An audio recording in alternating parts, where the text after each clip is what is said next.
My name is Ayush Kumar. So आज का मेरा टॉपिक है अकोमोडेशन इन बेल्जियम।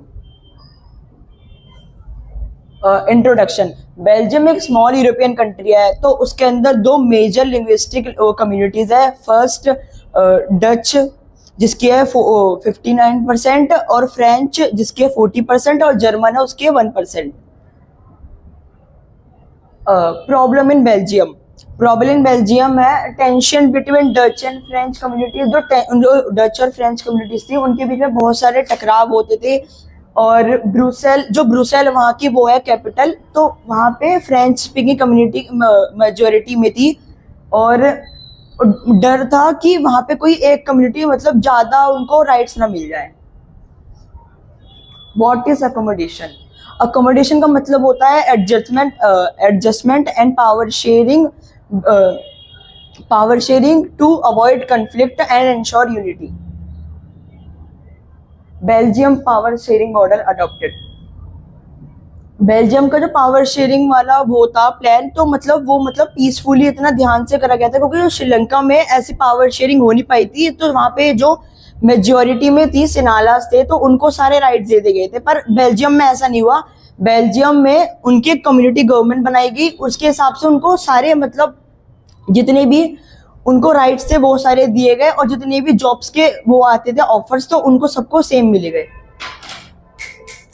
की feature of accommodation. Equal number of Dutch and French ministers. जो फ्रेंच और डच के मिनिस्टर्स थे वो इक्वली दिए गए थे, तो जिससे उनके बीच में कोई टकराव ना हो कि आगे जाके सिविल वॉर ना हो जाए।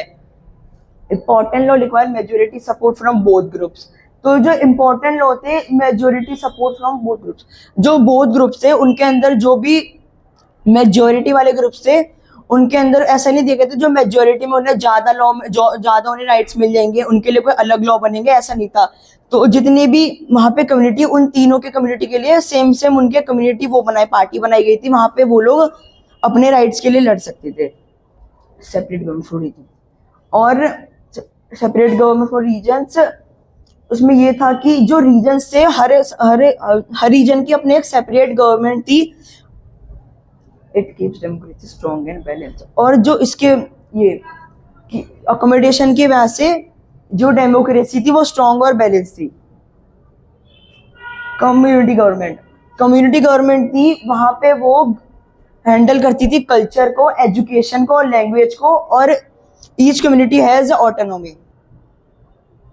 Regional government have their own government control, और regional government have their own control. अरे यार वेस्ट हो। Regions have their own government और control economic and local matter. जो रीजनल गवर्नमेंट थी वो इकोनॉमिक एंड लोकल मैटर को हैंडल करती थी।